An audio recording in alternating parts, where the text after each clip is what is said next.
An balma lamɛnnikɛlaw aw salam aleikum aw tulo bɛ arajo Bamako 24 de kan na ka bɔ Mali kɔnɔ na minnu bɛ k'an lamɛn jamana fan o fan jamana kɔnɔ ni jamana kɔ kan k'aw bɛɛ lajɛlen foni k'aw koɲuman dɔn aw sɔgɔlen b'aw ka arajo Mandi la Bamako 24 min bɛ n'a bɛ kunnafoni latɛmɛ aw bɛɛ lajɛlen tɔgɔ la diɲɛ ma don o don a balimakɛ n'aw denkɛ Abdulaye Kulibali fɛ k'a sɔrɔ ɲɛmaaba n'i y'a sɔrɔ bɛ tali ka Jɛjɛ Sare la ale bɛ ka baaraw bɛɛ lajɛlen jateminɛ k'aw foni k'aw koɲuman dɔn faso kɔnɔ ni faso kɔ kan. Dɔɛrɛ taw ma k'aw sigi ni k'aw ka kunnafoni ma kɔnɔ kunnafoni ni dalilu don tiɲɛ ni Ala ye siran ye kan kunnafoni gɛrɛgɛrɛ anw sigilen filɛ kɛnɛ kan.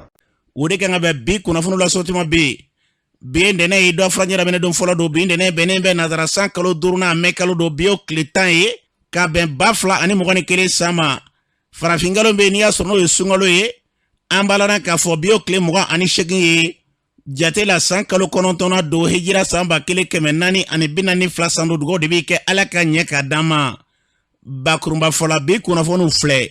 k'aw ladɔnya k'a fɔ sibiridow wulikajɔ kɛbaa dɔw de ye wulikajɔ ta ni ka se ka mugujugu bila sanubola dɔw tatɔla ɲɛ u ka baarayɔrɔ la o ko kɛra cogo jumɛn la kunnafoni ye ɲɛfɔli ko la an ka jamana kɔnɔ na min ye Kɛɲɛba marabolo ye an ka ozofurew kungo lakanabaw wulikajɔ kɛbaa dɔw ye bɛngɛnɛ wɛlɛ ta ni ka ɲɛ solu ma ka maa dɔw ni to la kunnafoni ye ɲɛfɔli ko la furanjɛla fanga maa ɲɛmaw ye jamana kuntigi kalata ni mɛri kalata minnu bɛ n'u y'a sɔrɔ n'u ye kalata minnu kuma fɔ fasoden caman bɛ k'i hakili don ko senfɛ kunnafoni ye ɲɛfɔli ko la ninnu de bɛna kɛ kunnafoni la kunbaba ye bi k'a fara kunnafoni wɛrɛw bɛna fara lasema balimakɛ n'aw denkɛ fa Abdulaye Kulibali Ala ka ɲɛ ka d'an ma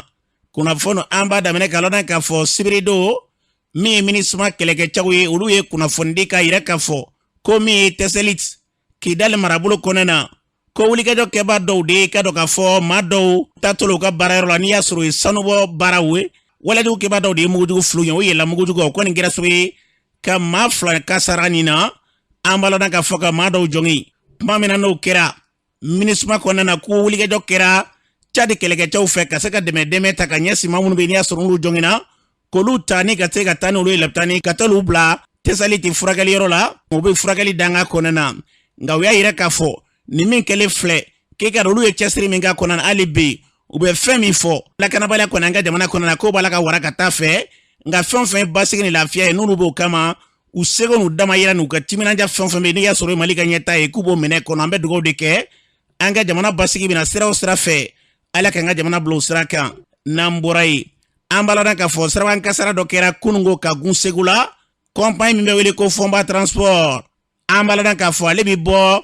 Dɔgɔfiri Kurumari ka na i ka dɔn k'a fɔ don o don Bamakɔ ka segin ka bɔ Bamakɔ ka tila ka taa don o don dɔw bɛ na Bamakɔ dɔw bɛ segin o kɔnpanyi kunungo nɛgɛ kanɲɛ 10 waatiw la u ka mobili dɔ bɔtɔla Bamakɔ n'a bɛ taa Dɔgɔfiri an b'a la k'a fɔ sɔnniw ka se Segu ni Segu yɛrɛ man jan mobili in ye siraban kasara kɛ an b'a la k'a fɔ kasara kɔni ye mobili in sɔrɔ min ye ka dɔn k'a fɔ boliba ye k'o tɛmɛna mobili dɔ la k'a bɛ mobili wɛrɛ o yɔrɔ la o ni mobili wɛrɛ bɛnna o kɔni kɛra sofɛrikɛ kɔni y'a fɛɛrɛ bɛɛ kɛ ka se k'a fɔ k'a b'a jija an b'a la k'a fɔ mobili ye kasara sɔrɔ a kɛra sababu ye maa 3 kunnafoniw na k'olu ni tora ka maa caman kɔni k'olu jɔngin u ye maa minnu bɛ n'i y'a sɔrɔ n'olu jɔngina olu taara ka taa lapitani Segu kɛnɛyaso la an b'a la k'a fɔ minnu bɛ n'i y'a sɔrɔ olu ta kun ka jugu ka fɛɛrɛ balile tigɛ olu bɛ se ka furakɛ cogo min na dɔw bɛ yen fɛn yɛrɛ m'olu sɔrɔ an bɛ fɛn min fara nin bɛɛ lajɛlen kan fɛn min bɛ yen an bɛ waati min ko bi lakana tigilamaw minnu bɛ yen n'i y'a sɔrɔ n'o ye pompier ma olu wulikajɔ kɛra o yɔrɔnin bɛɛ la ka na dɛmɛ ɲɔgɔn ta ka ɲɛsin maa ninnu ma nka u ka ɲɛma ka fɔ la k'u bɛ fɛn min fɔ seli ɲɛkɔrɔla in don an ka taa dɔɔni dɔɔni n'an b'a fɛ ka se joona siraw man ɲi o ye tile bɛɛ funtɛni ka bon e ka dɔn gɛlɛya bɛ pinɛw la o ye kelen ko kura an bɛ yɔrɔ min na ko sisan n'i ye jateminɛ mobili kɔni ka dɔn k'a fɔ ka se k'a dafiri sango mobiliba ninnu seli ɲɛkɔrɔlaw la mobili kɛlen kɔfɛ ka doni ta e ka da turu cɛko dɔw bɛ yen k'i ka dɔn gɛlɛya b'o la k'u bɛ fɛn min fara nin bɛɛ lajɛlen kan bɛɛ ka taa dɔɔni dɔɔni n'o kɛra an bɛ se an se yɔrɔ la an bɛ dugawu kɛ nin kɔnpanyi min kɔfɔlen filɛ cɛnala ka kan i ka dɔn k'a fɔ an b'a dɔn kosɛbɛ a ka kasara cɛnala ka kan o man ca nin min kɛlen fila bɛ dugawu de kɛ yarabi Ala kasara nin don nin tɛ o mobili sira ninnu kan walima an ka jamana yɛrɛ bɛɛ lajɛlen kɔnɔna na Ala k'an kisi kasaraw ma n'an bɔra yen an b'a la k'a fɔ Arasbach ale min bɛ yen n'i y'a sɔrɔ ale tun minɛnen bɛ ka taa n'a ye n'o kɛra i ka dɔn k'a fɔ mankan caman ye alamisa kana juma dɔw la an b'a la k'a fɔ ɲininkaliw bɛɛ lajɛlen kɔni kɛlen kɔfɛ Arasbach la min ye ka dɔn k'a fɔ juma don Arasbach tilala ka sɛnsɛn ni ka taa n'a ye ka taa bila kasobonba la kokura maa caman ka fɔ la e ka dɔn nin min kɛlen filɛ k'e ka dɔn ko Arasbach ka kumaw dɔw ka fɔ la k'i ka dɔn k'a bɛ dangari jamana kiiri tigilamaw olu k'i ka dɔn k'a fɔ lafadarikɛlaw la nka maa caman ka fɔ la ko nin ko min bɛ senna ni nin tora tan démocratie n'i y'a sɔrɔ o ye bɛɛ fanga ye sariya minnu di maaw ma k'a fɔ k'u da sago fɔ k'i ka dɔn ko nin bɛ dansigi o la dɛ n'a fɔra an ka jamana kɔnɔna na maa minnu bɛ yen n'i y'a sɔrɔ démocratie kɛlɛ de kɛra k'a fɔ bɛnkɛnɛjɛngɛ fanga ko ka ban bɛɛ lajɛlen ka se k'i hakili di jamana ko la ko n'a fɔra k'a fɔ maa tɛ se k'a fɔ an ka kiiri tigilamaw ma hali u cɛ ka ɲi walima i ka dɔn k'a fɔ ka kuma dɔw fɔ kuma minnu bɛ yen n'o yɛrɛ tila ye k'i ka dɔn n'o ma kɛ gɛlɛya ye ko a dɔ bɛ dɔ la n'o ma bɔ an ka jamana kɔnɔna na jamana in mago bɛ basigi min na ko gɛlɛya kɔni k'a bɛ dɔ a la dɛ kuma kolomarɔ tɛ dɔ wɛrɛ ye an ka jamana basigi o bɛna sira o sira fɛ ala k'an ka jamana kolosuma n'an bɔra yen an b'a la k'a fɔ kɛɲɛbakaw fɛ yen wulikajɔ kɛra dɔgɔfurancɛ in kɔnɔna na ka se k'an ka lakana bonda minnu bɛ yen n'i y'a sɔrɔ u ka baara ɲɛsinn'o kungo o lakanani ma ka wulikajɔ ta waliyatigiw tigilama dɔw fɛ ka kasarata ni ka ɲɛsin olu ma a ko sen fɛ an ka kungo lakanaba dɔw olu ni tora ko sen fɛ maa fila bolenko ka tila ka maa wɛrɛw ni k'olu jɔngɛ nka wulikajɔ kɔni sera ka k'a ko kɔnɔna na an bɛ yɔrɔ min na i ko sisan yaasa ka pɛrɛtigɛ d'a ma o zofɛrɛw kungo lakanabaw ka ɲɛma n'i y'a sɔrɔ o ye Laji Sanogo ye ale b'a ɲɛfɔ an ye a ko kɛra cogo di. Effectivement nana Kiyimba Bengalo kɔrɔ kan parce que bien fara bɛɛ b'a dɔn bawulen kɔnɔna ça ne va pas la date bi an bɛ wagati min na cogoya foyi tɛ bawulen kɔnɔ tun sigi bɛ jateminɛ kɛ hali tile fɛ bi ni mɔgɔ ma farati de y'a ta kɛ mais bawulen kɔnɔna dɔ bɛ yen ko nana Kiyimba an ka agent minnu baaralen don poste la yen ala y'a kɛ suya disi selo ma ye mais yan'o ka se o ma komi bɛɛ b'a dɔn an bɛ sunkalo la donc sunkalo tan kɔnɔ an ka agent bɛ to ka ji minɛ sotarama-tigi dɔw fɛ ale bɛ na n'o ka nin ji ye o kan donc sotarama-tigi nana ka na ji di poste la olu yɛrɛ bɛ ji ta ni fɛnw na tuma min sa hali sotarama-tigi ma 100 mètres sɔrɔ olu kan ale kɔni ye mɔgɔ ninnu ye dɔɔni donc poste attaqué donc poste attaqué kelen an ka mɔgɔ minnu bɛ position na dɔw sera k'o défend mais dɔw ma se k'o défend parce que a balila minnu na vraiment olu mɔgɔ fila tora la donc ni banabagatɔ juguman kelen fana bɔra la donc ko in kɛlɛ o cogo jumɛn mais fɛn kɔni kɛlɛ dɔrɔn mɔgɔ ninnu replié la ka don fɛrɛ kɔnɔ ɲɔgɔn na. an b'a lɔn k'a fɔ nin tun ye Laji Sanogo kan ye an bɛ dugawu kɛ ala ka badabada nɔgɔya maa minnu ye kasara sɔrɔ sen fɛ an ye kunnafoni sɔrɔ k'a yira k'a fɔ an yɛrɛ dɔnba dɔ bɛ yen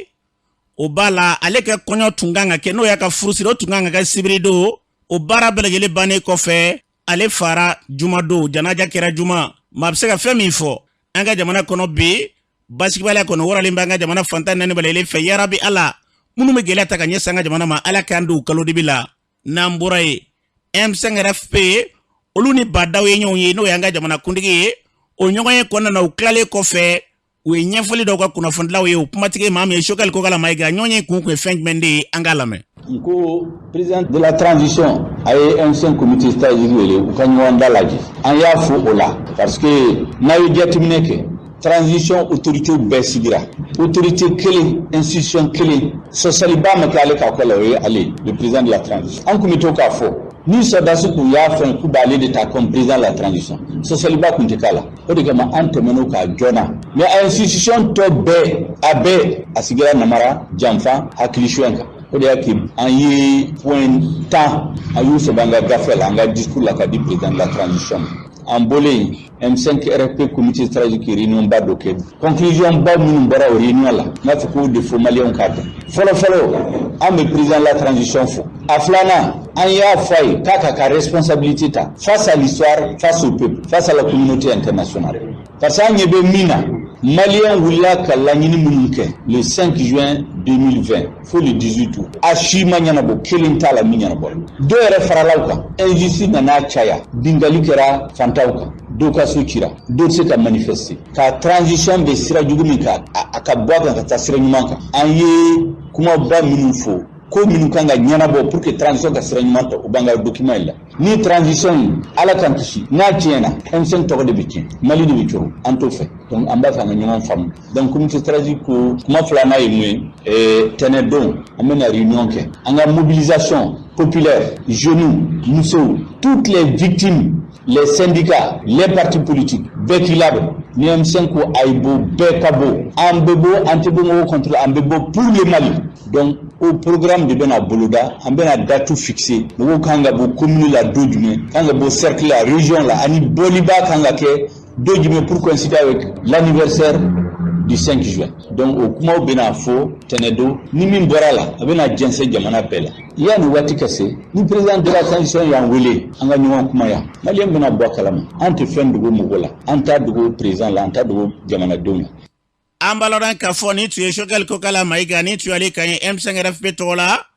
kuma kulumaro te dore anga jamana bi ben chira min fene ku tege data kunda kilina ala kanga jamana ta usra ga nambura ye ambaloran ka fo mi kalata munu be niya sonulu bara kuma folembe anga jamana konana o bara munu be sina usena mi gindo koko franyira fanga manyema ufe kuima se monna yoro mena ba fi kuru ke wala usena mi gindo ko dem nyema bay kuma min fo ufle tu sais kalata ko mbe ko do de bulu mo munu mbembi transition kuna Malien be jigitigera dakera la ka foko ulu tise ka affaire ke deuxièmement anteta élection fanana donc autrement ambu falen chugoti donc ça veut dire que c'est la violence amena ta violence ni violence de mais élection ke amana gele chugo doni mo mbese ka voter o ka ke jele ya kono pour que anga chance wéré di malima pour que anga tabolo nouveau départ ke soit ambetoni kono moi je pense que comment se be ka fo mais je pense que a horon ala madeu mana benka munun ke surtout jamana kola aba ujija awere toko kama ani awka jamana toko kama aba ujija aba bo asrafa horon beko adalakan c'est très important je pense que benkan kera transition damnena ka fo transition be se ga nyinabo kalo tan shegin konnana anyo benkan de ka ani yogonche bolen ko ala fana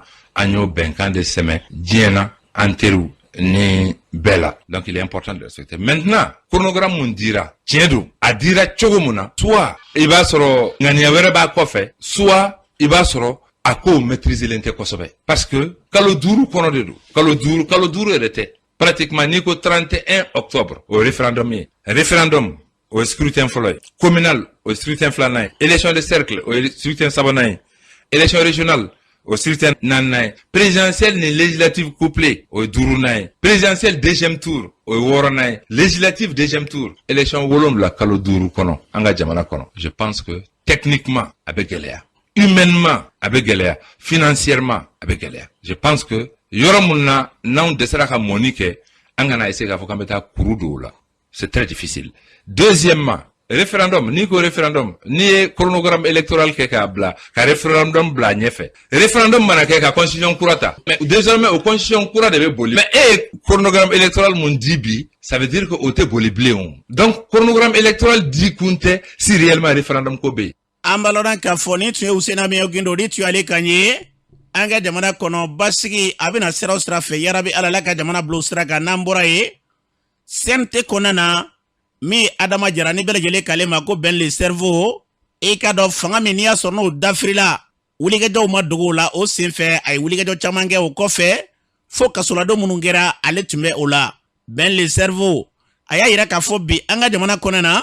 franyira fanga manyema munube ulunu faranya ka bara ukenga machitna se ko lupo tabulo ka fenfenye tai jamana konana kuluka kele kunyode wa lebe femi fo mi ka do ka fanga jamana sera sumba faleni o bara en ko te franyira fanga ka bara e chamanje fanga lebe femi fo u desele do ko ba munakuku ko ka bel le cerveau e kuma min fo o fle komi u te feka election je alenke election je abale adu ne wolola ni manga ni berembo akar keta tara ça veut dire que les sommes tirés au kono o temenen ko fe ni election nununa révision constitutionnelle ka klaka na ko bla folo ko parce que Francisco ka be 100 millions d'euros di ku be 65 milliards di pour que ka Mali deme ko accord ka appliquer o bara mino wor minu be ka giro ka États-Unis nga pression kay mais Mali ka agenda est mais o de changement de système sigide ko mse ka boni ni be mais nous ma son sigima ni site se ka donc am conseil minduma comme ou tena son sigima ou te fait aka glan révision constitutionnelle ko ni nous yo organiser nous yo afoku bu kungolo geleya ka Mali constitution yelama ka be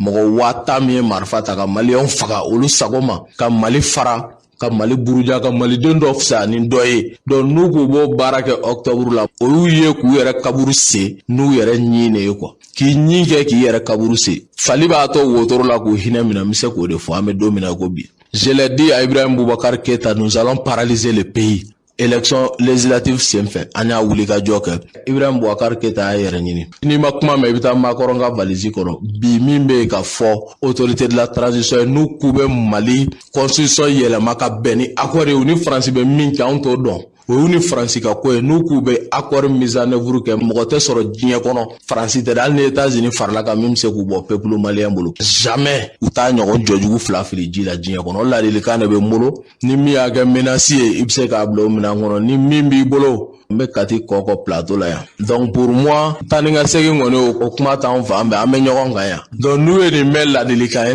u ka a sira minɛ et puis an ka dayɛlɛlen don ka ŋaniya jɛlen don quoi parce que an b'a kɔnɔ an bɛ jɛ a maloya la de quoi donc pour que a bɛ ɲa cogo min t'an ka jɛ k'o fɔ ɲɔgɔn ye quoi ŋaniya jɛlenya la mais k'an da ko in ka ɲa mais ni ko in tɛ ɲa on sort an ka zuma min b'an na ka ɲɛsin Maliko ma ni aw b'an dɔn ko k'i mankun de y'a solution ye mɔgɔw kun bɛ se k'anw na mankun ni fɛn ye o ka bon ni ninnu ta ye quoi donc n'an bɛ ja an bɛ ja jamana ko de kan n'an bɛ kɛlɛ jamana ko de kan donc o ladilikan de kɔni bɛ ne bolo ka ɲɛsin bi mɔgɔw ma minnu ye an kɔrɔkɛw ye Kati yan u ka sira in bila an ka ɲɛsin sira ma min bɛ se ka Mali nafa n'o tɛ u bɛ nimisa n'an ko an bɛ constitution falen ne bɛ faiblesse baden dɔn Mali constitution kɔnɔ constitution yɔrɔ caman bɛ u ka ɲi ka falen kuranɛ dɔrɔn de dafalen o diɲɛ kɔnɔ donc o min ye tiɲɛ ye an bɛ se ka sigi ka kuma jamana sariya sunba yɔrɔ jumɛnw ka ɲi ka falen anw yɛrɛ malidenw bɛ se k'o fɔ an ka miirina kɔnɔ mais o k'a sɔrɔ basigi b'an ka jamana kɔnɔ kelen o k'a sɔrɔ fana an ka mara b'an ka dugukolo fan bɛɛ kan e ka jamana i ka mara t'i ka dugukolo fan bɛɛ kan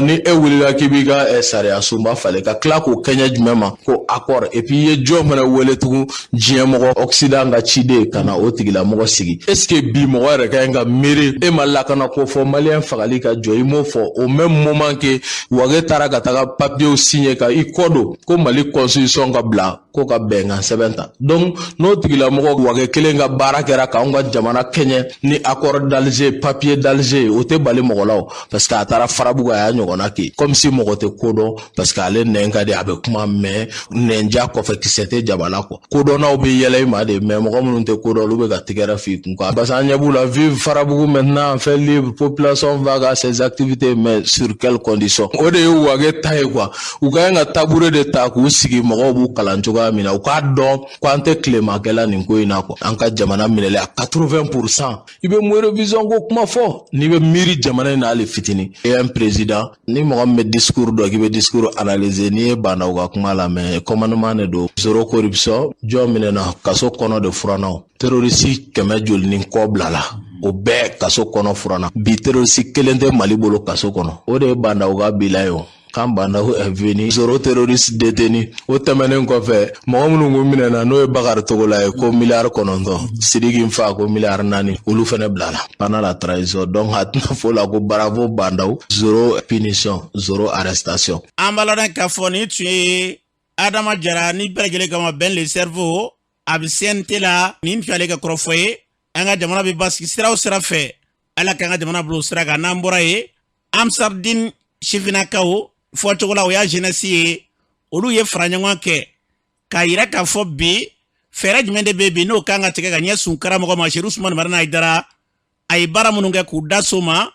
a ye san 60 ani kɔ k'o sɔrɔ u da ser'o ma o kɔfɛ fɛɛrɛ minnu kan ka tigɛ k'a dɔn bi a ye cɛsiri min kɛ jamana ye ka tila dɔw bɛ ka kala kara la k'u bɛna fu siri o dan na ni kalata nata ye bɛɛ k'i labɛn o tun y'u ka discours de ye u ni kunnafonilaw ka lajɛ yɛrɛ kɔnɔna na sibiri don a kumatigi tun ye maa min ye n'o da sera ma ka se k'u ka bataki kalan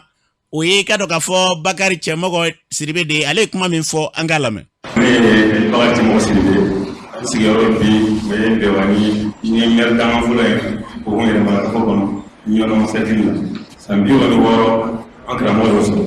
an ye nin baro sigi in labɛn ka kunnafonidilaw wele an karamɔgɔ la n'a k'an sɔrɔ jamakulu u ye baara min kɛ jamana in kɔnɔ Ala de b'a dan dɔn a ye min kɛ sɔrɔdasiw ye sɔrɔdasi musow ye u denw ye a ye min kɛ denmisɛnw ye san kɔnɔ an karamɔgɔ ma suman di fantanw ma dɛsɛbagatɔw ma o dara bɔrɛ 2000 la an karamɔgɔ ye fantanya kɛlɛya an ka k'an sɔrɔ jɛkulu ka afim sigi sen kan bi miliyari 4 kɔ afim bɛ ka min juru don fantanw na bi dɔgɔtɔrɔso min jɔra k'a ban n'a bɛ ka fantanw furakɛ dɔgɔtɔrɔso 14 médecin min bɛ karamɔgɔ bolo bi min n'a papier fɔ ban médecin 1000 kɔ ka diinɛ bato yɔrɔw jɔ k'o caya misiru b'a la minnu jɔ la miliyɔn 300 ani ka diinɛ bɔ fɔlɔ tora la i bɛ tile k'a fɔ i tɛ s'a dan na an karamɔgɔ y'a sen da jamana in fitinɛ kan ka fitinɛ da saya sɔrɔdasiw ni ɲɔgɔn cɛ karamɔgɔ ye wuli ka jɔ kɛ politikimɔgɔw ni ɲɔgɔn cɛ diinɛmɔgɔw ni ɲɔgɔn cɛ hali jamanaden gɔntɛw ni ɲɔgɔn cɛ jamana bɛ se ka basigi cogo min na k'a bolo suma fara butakure a kalo wɔɔrɔ kɔngɔ ye mɔgɔw faga ye ɲɔnɔ komi 12 tigɛra ka bɔ ɲɔgɔn na siya dɔw y'u ni da fo ka siya dɔw ban a Seyid Sherif Usman Madan Haidara a ye ji bɔn o tasuma dingɛw kɔnɔ ka ɲɔnɔ suma di ka farabugu dayɛlɛ nka nin bɛɛ kɔfɛ k'i yɛrɛ ɲininka maa min bɛ nin bɛɛ k'a faso ye o mɔgɔ tɛ faso t'a la nka nin bɛɛ kɔfɛ karamɔgɔ yɛrɛ t'i to karamɔgɔ den t'i to u bɛ dɔgɔya jamana ɲɛmɔgɔw balolen ɲɛna foyi tɛ fɔ a la jango ka fɛn bɔ a la an taar'u sifinnakaw wulila Mali fan bɛɛ fɛ kun fila tɛ dɛ an karamɔgɔ Usman Madan Haidara an labɛnnen don an karamɔgɔ mago bɛ mun yɛrɛ de la k'a minɛ ka n'a bila a sen kɔrɔ an taar'u jeunesse nin jamana in dɔ t'a den ye dɔ ka k'a lamɔden ye dɛ jamana in y'an bɛɛ de ta ye wa maa de ma sɔn a maa ye jamana in kɔnɔ yan an bɛɛ faso nin bɛɛ kɔfɛ a ye wuli waati dɔ dira an ma sisan an bɛ se k'an ka papiye kow ɲɛnabɔ n'o ye arabɛki ye a ye wuli a ka taa ka arabɛkiw kɛ a b'a to i bɛ kati ɲinan sɔrɔ ka se ka vote i ɲɛdɔgɔlamaa ye laadiri maa ɲɛnama bɛɛ de tun y'a dabɔ jamana in marali la bari ko politique maa tɛ maa ɲɛnama ye o la jamana mɔgɔ ɲɛnamaw jamana in kanu bɛ minnu na kɛrɛnkɛrɛn maa sifinnakaw a ye taa ka vote kɛ sɛbɛnw ta a ka na an ka jamana in bɔ bolo la ni laadiriw kɛrɛnkɛrɛnni ye k'a bila jamana in kunna n'o tɛ jamana in ka hakɛ b'an fɛ dɛ an b'a ɲini jamana ɲɛmɔgɔw fɛ u k'a lajɛ ka dɔ fara arabɛkɛ masiniw kan n'i ye jateminɛ kɛ yɔrɔ caman de bɛ yen masini tɛ yɔrɔ min labɔ ne b'an fɛ ka Segu commune 30 masini 3 et puis o 3 fana sigilen bɛ Segu dugu de kɔnɔ han commune dɔw bɛ Segu commune Bɛlɛn ka bɔ yen ka Segu sɔrɔ dɔnni de b'a jɛ kilo 200 la Fatina commune ka bɔ yen ka Segu sɔrɔ dɔnni de b'a jɛ kilo 150 la mais n'i ko ko mɔgɔw ka bɔ fo o yɔrɔ la k'o bɛna arabɛkɛ Segu dugu kɔnɔ o bɛna cogo jumɛn na ɲɔnɔ ta commune 12 arabɛkɛ masini 1 o masini 1 sigi bɛ ɲɔnɔ ye et puis don bɛɛ tɛ dɛ don 2 talata ni juma et puis maa bɛrɛ tɛ dɛ don o don maa t'an da ko ɲɔnɔ ka arabɛki kɛ ko Mali bɛɛ labɔlen b'a la ɔ nin ye Mali bɛɛ labɔlen ye wa dugu bɛ ɲɔnɔ o dugu jɛnina de k'a dugu n'a kɔnɔmina bɛɛ jeni papiye kelen t'u bolo a bɛɛ jenina k'a ban farabugu kuranin y'o dɔ ye olu mago bɛ bi papiyew de la mais ni ko olu bɛɛ ka bɔ u ka duguw la sisan suman t'u bolo nafolo t'u bolo gɛlɛya b'u kan k'u ka tila tuguni ka bɔ fo dɔgɔ fili k'u bɛna fɔ ɲɔnɔ k'u bɛna u ka arabɛki kɛ est ce que o bɛna nin n'a ɲɔgɔnna caman Mali kɔnɔ o la an b'a ɲini jamana ɲɛmɔgɔw fɛ u k'a lajɛ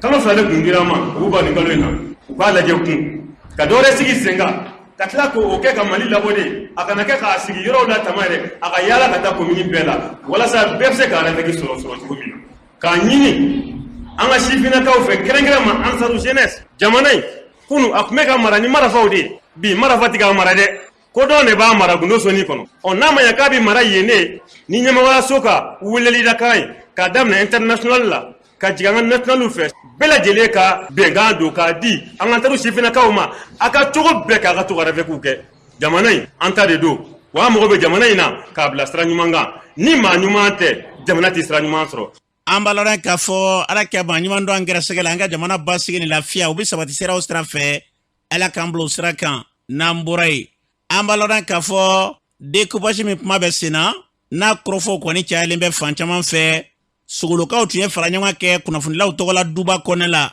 min kɛra alamisa don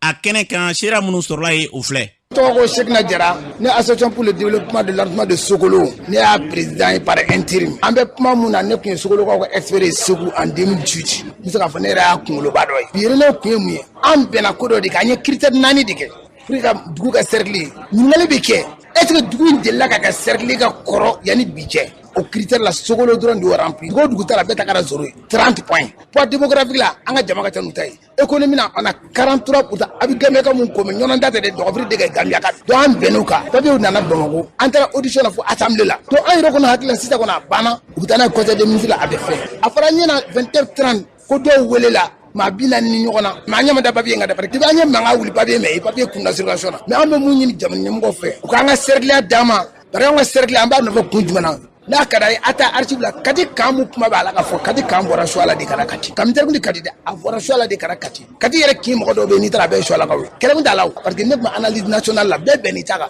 n'u k'u y'o appliquer mankan foyi tɛ 2018 concertation bɛnna mun kan ko mun ka kɛ cercle yɔrɔ mun k'o ye n'u y'o document appliquer hali sɛ tɛ wuli ka bɔ a fɛn kan bɛɛ b'i ta dɛ. Ne tɔgɔ ye Musa Kane ne ye commune Jabali ne y'o maire ye hakili jiginna mois de mars 2018 an ye baara dɔ kɛ ka sanga ni jamana yɛrɛ ka laɲini ye k'a fɔ région bɛɛ ka ɲɔgɔn sɔrɔ i ka jabala la anw Segu an ye ɲɔgɔn sɔrɔ Segu an maa 500 an ye tile 4 kɛ ka baara kɛ a don jama bɛra min kan o ye choix la n'o ye Sogolo ye ale bɛ kɛ cercle ye parce que critère minnu fɔra choix la ye bɛɛ dan a la bɛɛ lajɛlen jɛla maa 150 bɛɛ lajɛlen jɛla ko choix la bɛ kɛ cercle ye donc papier o nana Bamakɔ san 2021 an bɛ kalo min na papier wɛrɛ bɔra k'a fɔ ko choix la ti kɛ cercle ye bilen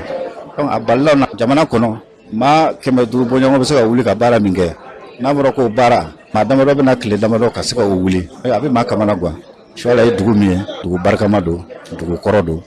an nam'o de la baara min kɛra na a ma bɛn an ma a bɛ segin a nɔ na cogo min ɲɛmɔgɔ ka fɛlɛ bɛɛ lajɛlen tigɛ u ka segin a nɔ na pour que choix la a bɛ kɛ cercle ye cercle min a bɛ rattaché région de Segu la o y'anw ka ɲinita ye fɛn o fɛn bɛ bɛn anw ma ko an bɛ taama o kan o bɛ taa an jimi sira fɛ o ye choix la ka segin a ka kɛ cercle ye a nɔ na. Monsieur le maire ni marabolo in lajɛ bi choix la bɛ Dɔgɔfiri bɛ Jabali bɛ yalima a bɛɛ bɛ ɲɔgɔn kalama ni kɛlɛ in na wa. Ni kɛlɛ in na an bɛɛ lajɛlen bɛ ɲɔgɔn kalama fɔɲɔgɔnkɔ t'a la. Ka d'a kan i ye maire fila ye kɛnɛ kɔnɔ bi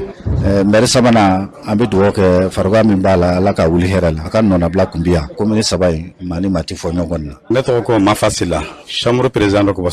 Sokolo Jabali Dɔgɔfiri Farabugu Kurumarakaden bɛ yɔrɔ o yɔrɔ vraiment a bɛɛ lajɛlen dusukun kamakamaninen bɛ ka sanga fara ɲɔgɔn in sɔrɔ kun mun kama k'a fɔ Sokolo bɛ kɛ cercle ye bon semaine jan tɛmɛnen an balila k'a mɛn k'a fɔ mɔgɔ 40 ani mɔgɔ 5 wulila ka taa Segu ko vraiment Sokolo cercle ko bɔra a ma k'u b'a fɛ ka nanbala kɛ cercle ye vraiment Kurumarakadenw an tɔɔrɔ la bɛɛ dusukun kami na o de ye Kurumarakaden fɛn o fɛn bɛ yen bɛɛ wulila ka se bi Bamakɔ yan vraiment an bɛ ɲinini kɛ jamana faamaw fɛ k'a dɔn Kurumare bɛ cogo min na gɛlɛya mun b'anw kan ani gɛlɛya mun y'an sɔrɔ anw fɛ Mali an bɛɛ ye kelen ye Mali de la mais hakili la an y'a dabɔ jamana ka kɔlɔsuma gɛlɛya mun kelen bɛ Kurumare bi Mali faamaw yɛrɛ b'a dɔn u ye taakasegu caman kɛ gɛlɛya kɔda bɛ yen Sɛnɛgala si lafiyalen tɛ n'anw fɛ ni Ala y'an dɛmɛ ni Sokolo sera kɛ cercle ye vraiment degun minnu bɛ mɔgɔw kan a bɛ belebeleba ta ka bɔ cikɛlaw ka ye an nana ye fɛn min b'a ka fɔ dala faamaw fɛ anw fɛ a waleya t'u dusukun na wali u taara k'an ka degun dɔn an ko an b'an ka Maliba in de fɛ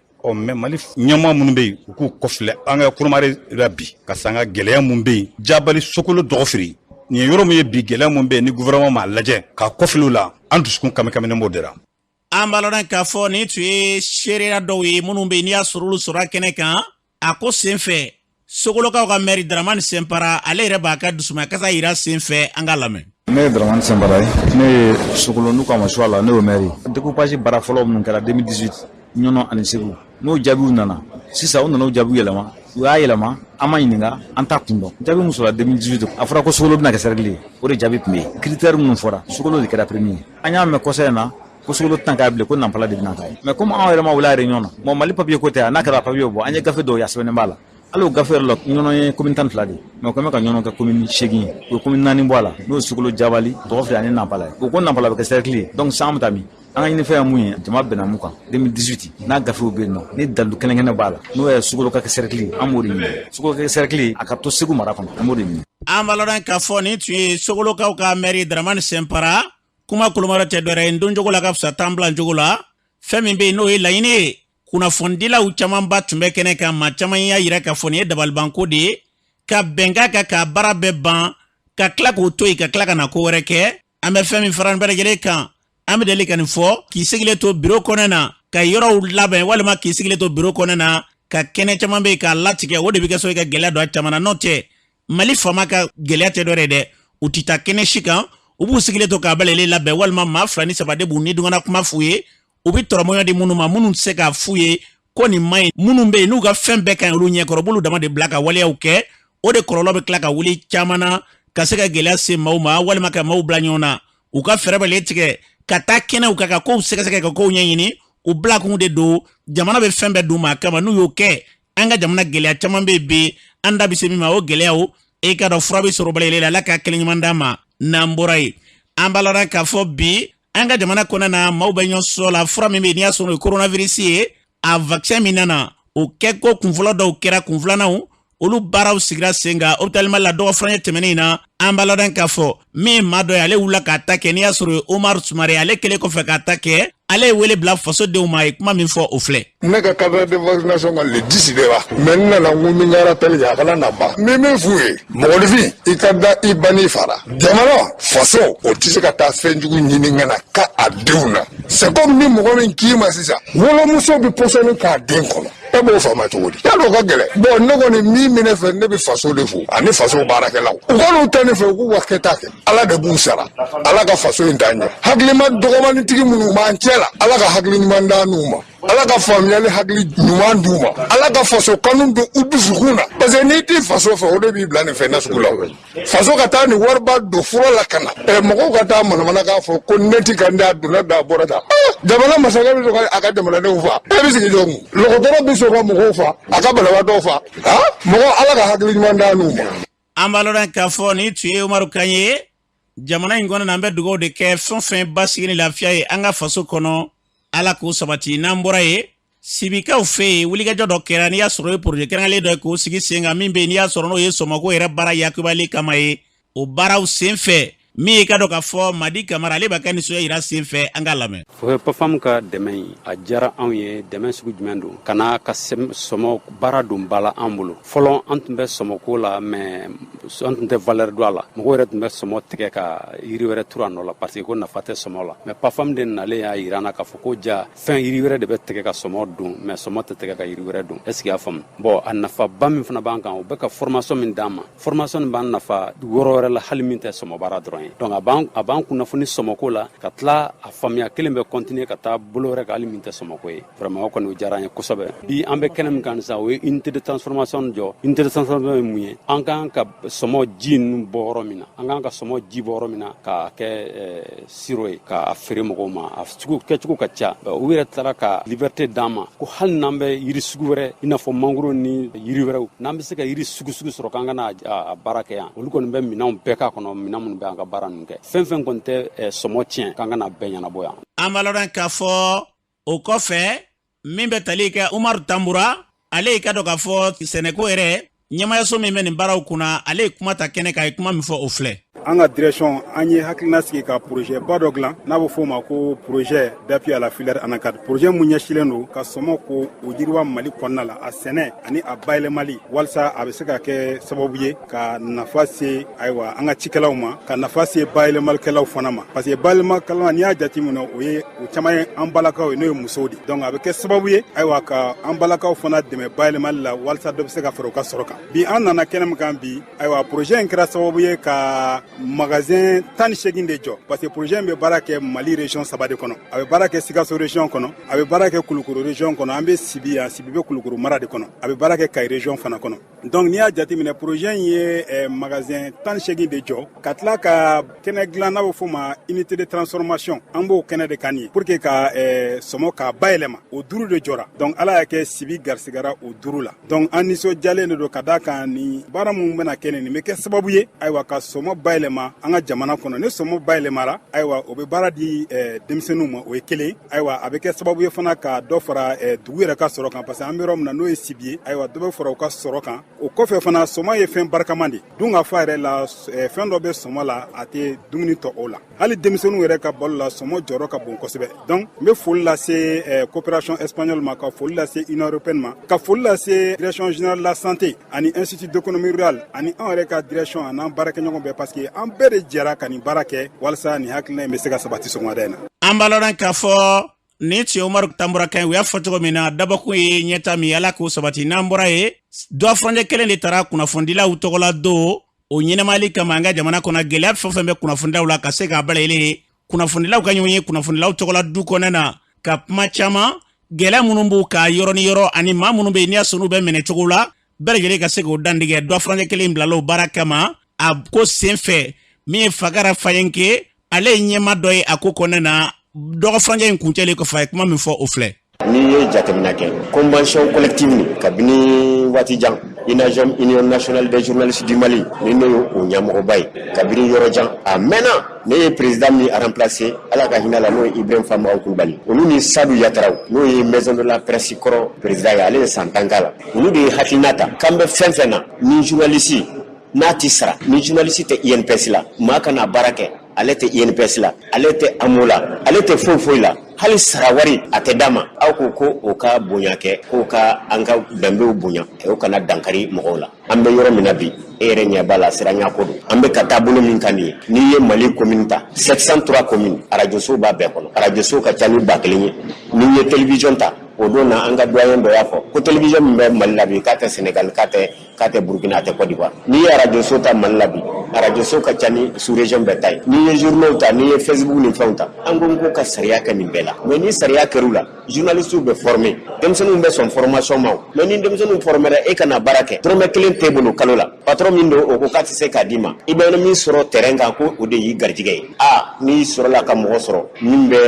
tɔrɔmɔɲɔn d'i ma k'a fɔ ko taa karisa neni i b'a kɛ dɛ e yɛrɛ ɲɛ bɛ arajow la don o don anw de ye ɲɛmɔgɔw ye an bɛ justice la sécurité d'état mɔgɔw b'an wele aw ka denmisɛnninw ye nin kɛ u ye nin kɛ u ye nin kɛ bon an yɛrɛ b'a dɔn ko min don a ka gɛlɛn c'est pas facile denmisɛnninw an b'a dɔn u b'a kɛ k'a da kun de kan denmisɛnninw b'a kɛ pour que ka fɛn dɔ sɔrɔ k'a bila u kun bon n'a y'a fɔra k'a fɔ ko patron de presse ale bɛ tɔrɔmɔɲɔn dɔ di denmisɛnnin ma a bɛ sira dɔ yir'i la i b'o kɛ diyagoya la o diyagoya la sira dɔ bɛ yen ni i filila o kan e dun bɛ sara sugu dɔ ta walahi manamana ko dɔw bɛ yen i tɛ sɔn a ma n'a fɔra ko journaliste mana taga terrain kan ko wari min bɛ d'i ma 2000 min bɛ d'i ma terrain kan o de ye sara wari ye o tɛ ko da yɛrɛ Sénégal n'i y'a ta journaliste stagiaire bɛ 30,000 de ta kalo la an b'a fɔ ko ka 30,000 d'a ma dɛ stagiaire ma dɛ mais fɛn ka di mɔgɔ min ye san 1 san 2 san 3 san 4 kɛ san 5 san 10 kɛ journal kɔnɔ k'a fɔ hali SMIC ni baarakɛla yɛrɛ ka kan ka sara ka kan ka damina min na k'o t'o bolo k'o tigi ka yafa b'a la k'o kana dankari k'o kana nin kɛ dialogue national inclusif la an ye nin kuma kelen fɔ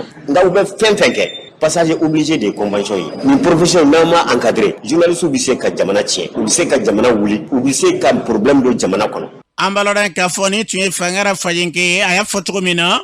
tiɲɛ la ka kan ma caman bɛ yen minnu bɛ yen n'olu dabali banna kosɛbɛ bɛɛ lajɛlen k'i ta ɲɛfɔ bɛɛ ye n'i y'a lajɛ an ka jamana kɔnɔ bi nin ye gɛlɛyaba de k'a dɔn bi baarakɛla kɔni i b'i disi gosi ni fɛn o fɛn o y'i ka sara de ye n'a fɔra o tɛ yen baara la fo a kɛta walima kana kɛta dama dama a kuma caman bɛ yen i yɛrɛ dusu kasilen bɛ walima i b'i sigi dama i ka baara la kuma dɔ la dusu kasi dama de don maa caman bɛ bi minnu bɛ kunnafoni bolo kan caman da sera ma gɛlɛya minnu bɛ kunnafonilaw kan ɲɛmaa minnu filɛ u bɛ wulikajɔ min n'ale bɛ cɛsiri u ka fɛɛrɛ bali tigɛ o la n'o tɛ a bɛ fɔ i ka dɔn kunnafonilaw ye de ko a bɛ kɛ tan nka nin y'i ta ye o ta caman kɔnɔna na dɛ an bɛ fɛn min fɔ ka to baara la k'a fɔ ko foyi t'e bolo baara la ka tila k'e minɛ k'e ka maaw sago ye gɛlɛyaba don dɛ u ka fɛɛrɛ bali tigɛ hali bi jamana in kɔnɔna na sara caman bɛ yen minnu bɛ ta k'a sɔrɔ kunnafonilaw ni kunnafoni ɲinaw bɛ baara minnu na caman bɛ yen o t'o baaraw yɛrɛ ɲɔgɔnna kɔnɔna na nka ko da koma bɛ na ni ko la nɔgɔ ye n'a ma ɲɛ i bɛ baara kɛ yɔrɔ min na u k'a dɔn vraiment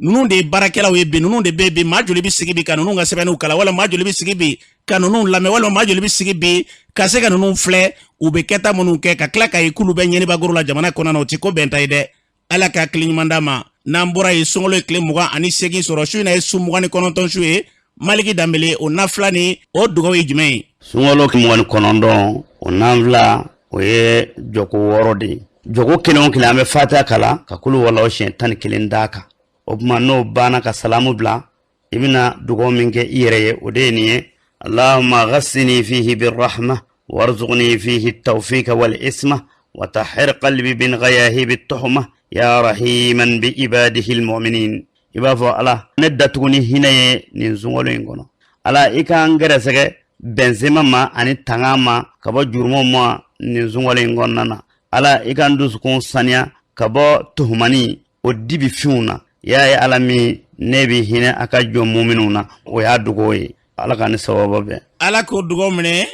an bɛ dugawu kɛ ala ka kalo in kimɛ ko ɲuman yira na n'an bɔra ye an bɛ taa jamana kɔkan na Julaja Jakite mun b'e bolo bi karamɔgɔ an bɛ taa Alizerikaw fɛ yen nɔ sibiri don Alizeri jamana ye tasibila kɛ ka ɲɛsin u ka maa minnu fatura jɔnya wale kɛlɛli la kabi mɛ kalo tile 8 san 1945 wagatiw la ka ɲɛsin olu ma Alizeri kunnafonidilaw ka minisiri ni gouvernement yɛrɛ ka kumalasela don a y'a jira k'a fɔ k'olu ye san 132 min kɛ jɔnya wale la Faransi bolo k'olu b'a wajibiya Faransi a ye walejugu fɛn fɛn kɛ Alizeri kɔnɔ k'olu b'a wajibiya Faransi k'olu bɛɛ lajɛlen réparer o kɔfɛ an bɛ taa Chad gouvernement kura ye sigi ka fɔ daminɛ ni u dɛmɛbaga jɛkulu dɔw ani cakɛda dɔw minnu bɛ ka Chad dɛmɛ yiriwali sira fɛ kabi Idriss Déby fatura ni cakɛda dɔw tun ye musakabɔ dabila Chadiens ye kɛrɛnkɛrɛnnenya la Banque africaine de développement nka alamisa don Chad sɔrɔ yiriwali minisiri ni nin banki kofɔlen ka lasigiden sigi ka fɔ kɛ walasa u bɛ se ka baaraw daminɛ cogo min na o kɔfɛ an bɛ taa Israël